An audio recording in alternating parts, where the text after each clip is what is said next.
قرآن مجید میں دعا کے بارے میں کیا فرمایا گیا ہے؟ سورہ غافر۔ اور تمہارے رب نے فرمایا، مجھے پکارو، میں تمہاری دعا قبول کروں گا۔ یہ آیت واضح پیغام دیتی ہے کہ اللہ تعالیٰ خود بندوں کو دعا کی دعوت دے رہا ہے اور وعدہ فرما رہا ہے کہ وہ قبول بھی کرے گا۔ سورہ البقرہ۔ میں قریب ہوں، پکارنے والے کی دعا قبول کرتا ہوں جب وہ مجھے پکارتا ہے۔ یہ آیت اللہ کی قربت اور فوری رد عمل کو ظاہر کرتی ہے کہ دعا کرنے والا تنہا نہیں ہوتا۔ احادیث نبوی صلی اللہ علیہ وآلہ وسلم میں دعا کی طاقت، دعا تقدیر کو بدل سکتی ہے۔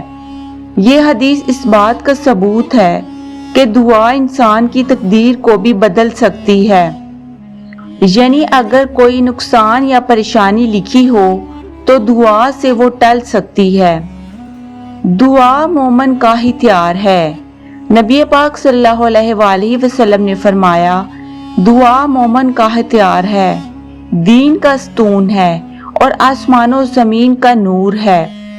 اس حدیث سے معلوم ہوتا ہے کہ دعا ایک روحانی طاقت ہے جو انسان کو مشکل وقت میں سہارا دیتی ہے۔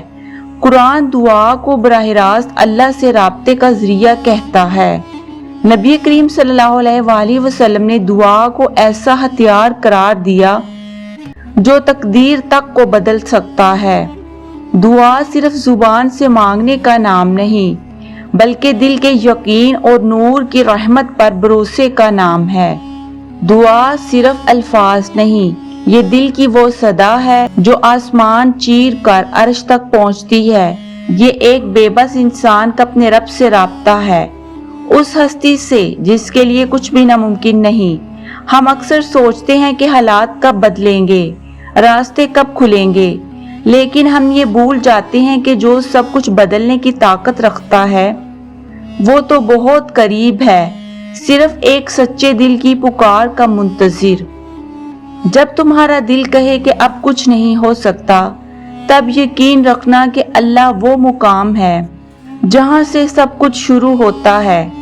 دعا صرف مانگنے کا عمل نہیں بلکہ یہ یقین کا اظہار ہے کہ یا رب تو سب جانتا ہے اور تو ہی سب کر سکتا ہے۔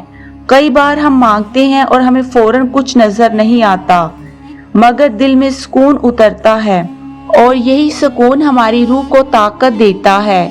دعا برا وقت نہیں بدلتی بلکہ انسان کے اندر وہ طاقت جگا دیتی ہے جو برا وقت کا سامنا کر کے اسے بدل دیتی ہے۔